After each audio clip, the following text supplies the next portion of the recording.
Okay, so the first thing it asks you to do is identify the vertex. This is not in standard form, right? This is in quadratic form, and for quadratic form, we do what? First you pair. So I can do it. I can go through the whole process to complete the square, right? That's one option. What's the other option?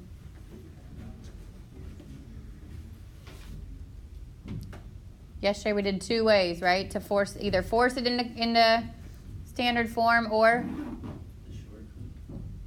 which, if you're finding the vertex without using complete the square, how do I find it?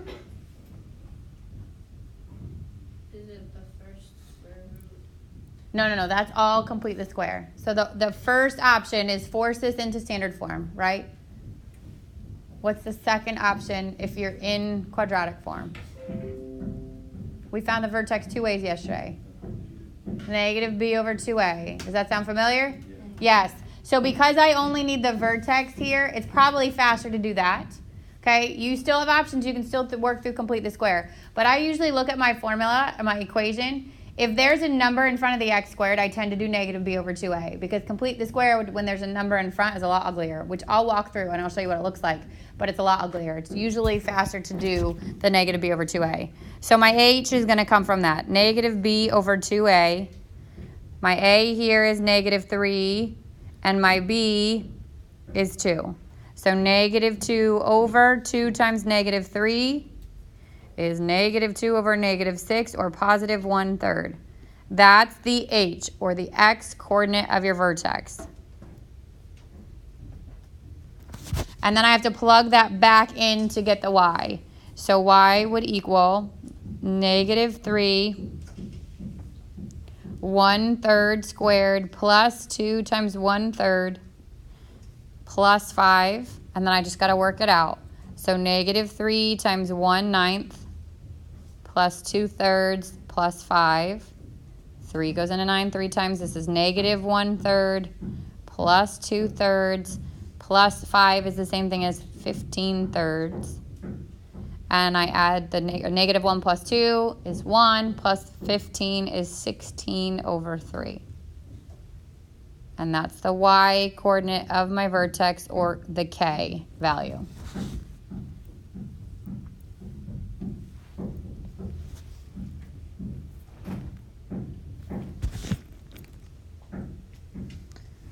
Then it asks for the x-intercepts. So for x-intercept, what becomes y? What becomes 0? Hint, hint. The y. 0 equals negative 3x squared plus 2x plus 5. So this is the first time that we've seen factoring when there's a number in front of the x squared this year. Okay, so I'll review two ways that you can do this. One is your typical factoring where I set up my two parentheses. And in the first space, I put the factors of negative 3x squared, which could be negative 3x and x. And then in the second space is I need to put the factors of positive 5, in which when I multiply the outer and the inner, it gives me positive 2.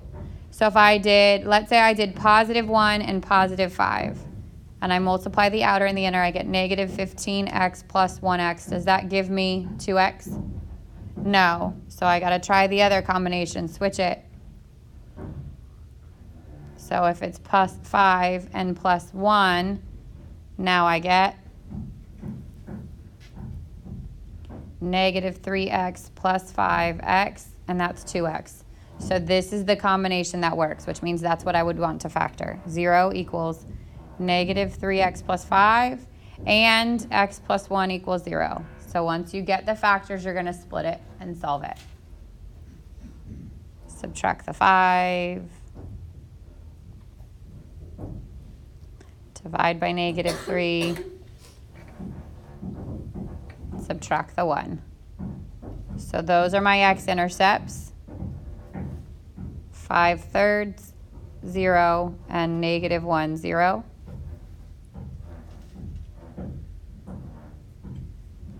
The other way to factor when there's a term on the front other than 1 is multiplying the first term and the last term. So if I multiply negative 3 times 5, I get negative 15. And then I would break that apart into factors of negative 15 that sum to the middle term, which is 2.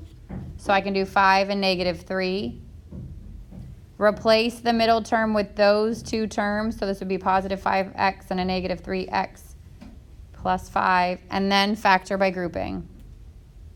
So from the first set of parentheses, I can take out an x, and I get negative 3x plus 5. Second set of parentheses, I can leave the way that it is. And then what's inside the parentheses is the same, and what's left over, which this would be a 1, gets grouped together. So you can factor whichever way you want, but you should get the same answer from both of them.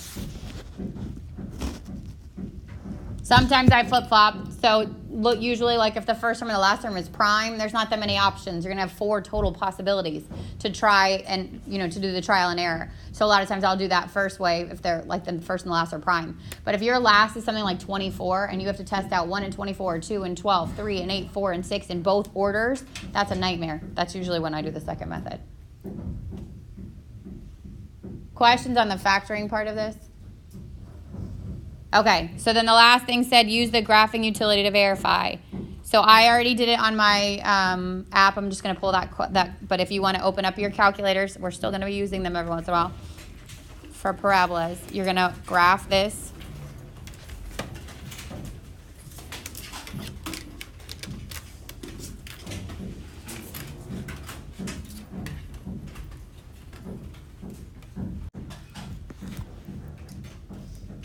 So on the calculator, I got this, and now it said use it to verify, right? So I'm just using it to check. Do not use this as your graph and then answer the questions based on it. This is a part of your quiz or test that you would not have a calculator on. You're just using it to check your answer. So if I look at this, the 3 things that I found were the zeros, right? So I found the x-intercepts to be 5/3 and -1. So here's one of them. That's my -1. And then if this is +1, 5/3 is 1 and 2/3, okay, which matches what I found. And then the other thing I found was my vertex, which was 1/3 and 16/3, 1/3 and 5 and 1/3. So 1/3, which is about here, and then just past 5, which matches what we found algebraically.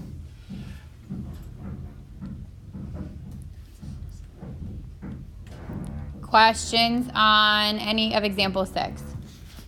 So you need to know how to find the vertex and the intercepts, obviously algebraically, but then you can use a graphing utility to verify. Okay, so this is your review on how to get your max and min. So we just did this. Hopefully this is not something you're learning now because you just had to do it on your test, right? Okay, if you wanted to find the maximum or the minimum on your graph, you would graph it. You go to that second trace, get back to the calculate menu, find your max or your min, and then do left and right bound on that point, and it will bring you directly to it. Now we're going to work backwards. Find the equation of the quadratic function. So you're going to get given information about your parabola, and your end goal is to find the equation of that parabola. So if I gave you the vertex and a point, this is similar to kind of like what we did with the circles. I'm going to plug the vertex in as my h and k. I'm going to plug the point in as my x and y. Just don't confuse those two. The only variable that's left is going to be your a. And then you'll plug just back in the vertex and the a.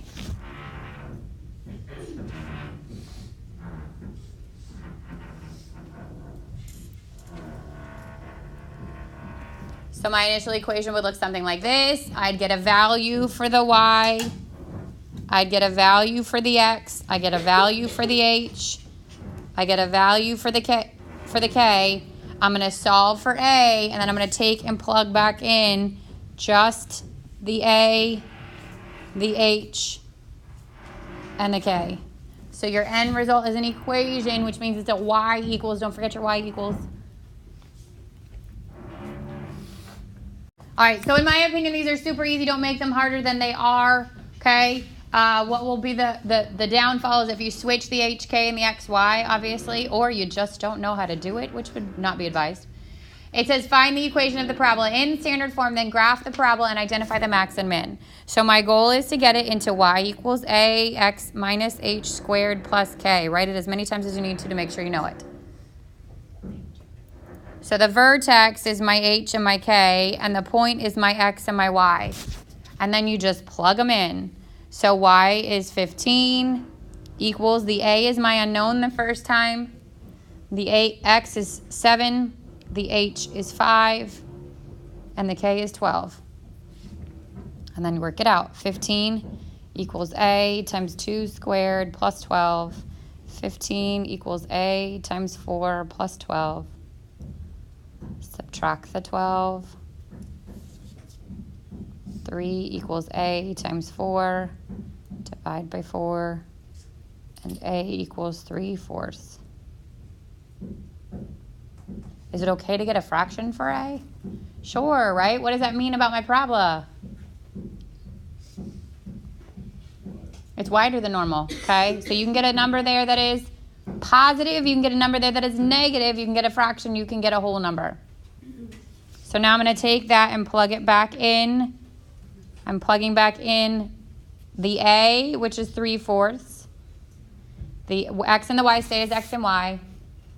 The h, which is 5. And the k, which is 12. Don't forget to square it. So test-wise, some of you forgot the squares on your circles, okay? Don't forget things like that. Now it says graph the parabola and identify the max and min. So graphing, what would be my vertex? 5, 12.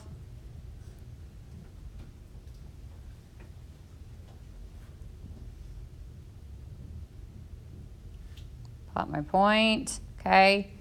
For time's sake, we're just going to use our transformations, but I could easily plug in points here or find my intercepts, right? So if I plug in 6 for x, what do I expect to get? Well, here, let me work it out. 6 minus 5 squared plus 12, 3/4 times 1 squared plus 12, 3/4 plus 12, so 12 and 3/4. So I'm just going up a little bit. What would I expect to get if I plugged in 4?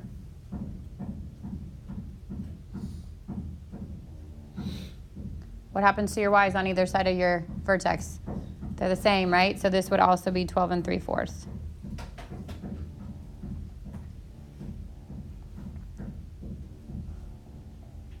If that was like accurately lined up on a coordinate plane, that would appear to be wider than your normal, okay? But just so you can get an idea. Because you're not going up a whole unit. You're only going up 3/4 and then out instead of up and over 1. So that's my graph. And then it said, find the max and the min. So does this graph have a max or a min? It has a minimum. And what is the minimum value? Min is just one thing, right? What is it? What's the lowest point? So what's that going to be, an x or a y? Higher, lower would be what? Up or down? Would be the y. So it's always the y coordinate of your vertex. Because these are absolutes, right? This is not like what we just did on the test. The test was there could be multiple maxes and mins. That's why you had to give the that's why you had to give the x and the y. Does that make sense? With a parabola, it is just the y coordinate of your vertex, or k. And there is either a min or a max. You can't have both.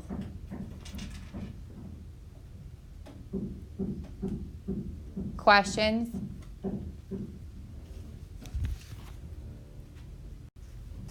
All right, then you're going to get some applications. So on the homework, you'll see that there's some questions that require you to set something up and then answer questions based on it. There's 2, I think. One, something similar to this, and then one where you actually have to find your, like the area of a square, which is going to be a quadratic, and then answer a question based on it, or area of a rectangle. This one says the height, y, and feet of a punted football is approximated by y equals negative 16 over 2025 x squared plus 9/5 x plus 3/2, where x is the horizontal distance in feet from where the football is punted. A, use a graphing utility to graph the path of the football. So on your handheld or on your app, go ahead and type that in. Y would equal, and I'll show you how to type it in, okay? You can either put the negative in parentheses with the 16 over 2025, or you could put it on the front. It does not matter. Negative 16 divided by 2025 x squared plus 9/5 x plus 3 halves.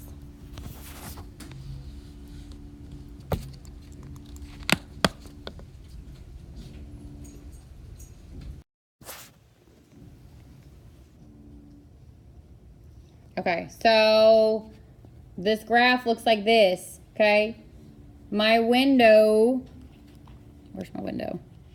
So my y equals was this, negative 16 over 2025 x squared plus 9/5 x plus 3 halves.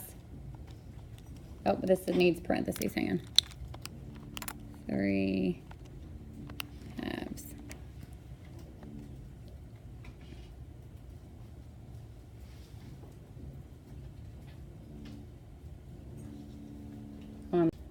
Okay, so this is how I typed in my equation. Negative 16 divided by 2025, that's going to be your fraction, x squared, plus 9/5, that's the divided by symbol, that's my fraction x, plus 3 halves, okay? And then when I graphed it the first time, I got cut off. So I'm going to, I'll show you what it looked like the first time. So window was negative 10, positive 10,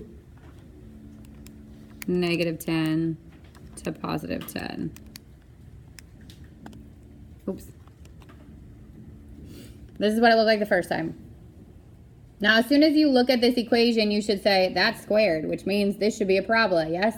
So I know I didn't catch enough of it in, okay?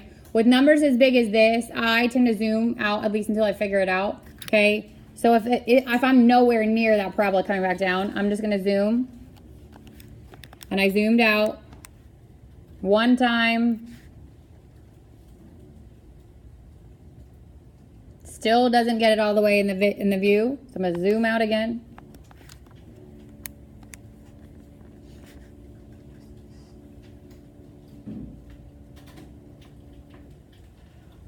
And now it looks like I at least caught the top of it, right? It's going to come back down on the other side, but I at least caught the top of it.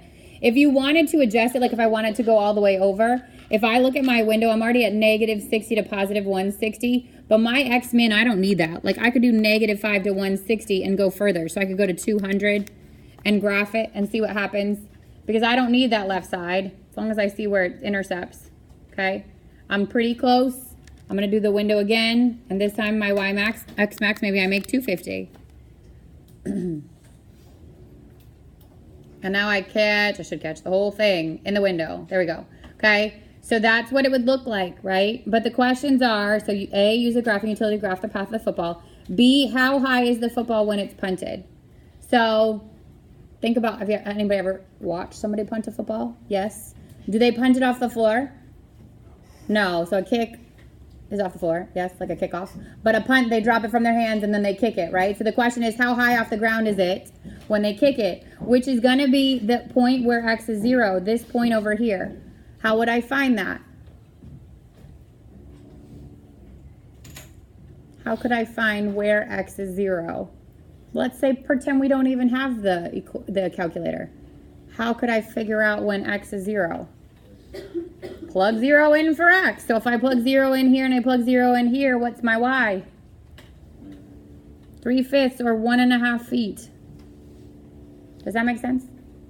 Yes? Okay.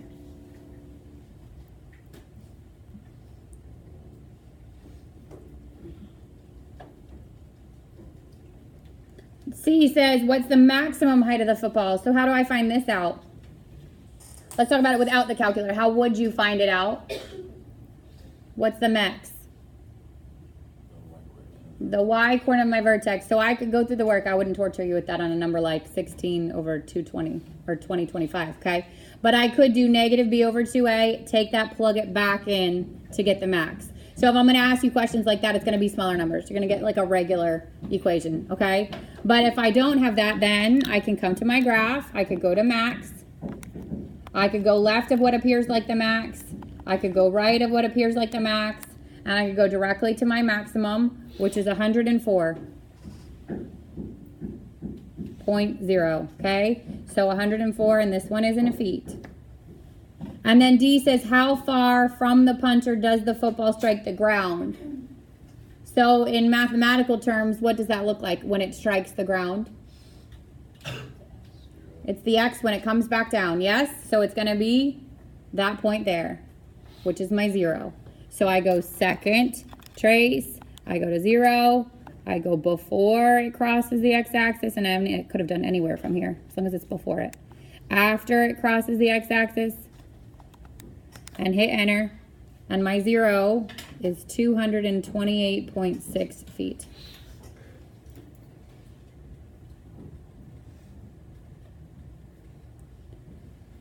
Questions? So obviously there's going to be questions that are straightforward parabolas. Graph them in your homework as best you can. If you want to use the graph on the WebAssign so you can see the green check, because I know you guys are dying for that green check, go for it. If you're getting frustrated using the graphing portion on WebAssign, make sure you're graphing it on your homework. Remember that that's why you're putting the score at the top for me. If there's a marked wrong spot on your score, then I look for that number. So if 3 is wrong, I look for your number 3. If you have work, I give you back the credit for number 3. Okay? So don't stress about getting it perfect, especially on the graphing parts. I'd rather you learn how to graph it by hand than on WebAssign. But some of you just can't not have those little green checks. So you can graph it on there, okay? Especially if you want to see your answer. But if you can't, if it's frustrating, if you'd rather do it on Notability, if you'd rather do it in your notebook, then do it. Just make sure you attach that work, okay? So I've said it like a couple of times, but I'm going to say it again because today's the last day. You won't lose credit for it. You must get a score from WebAssign, and that score must be at the top of your note. It says it in the directions on every single assignment you've done. Today's the last day. I will write you a happy little note that says, please put this at the top. From now on, I'm going to dock you points, okay?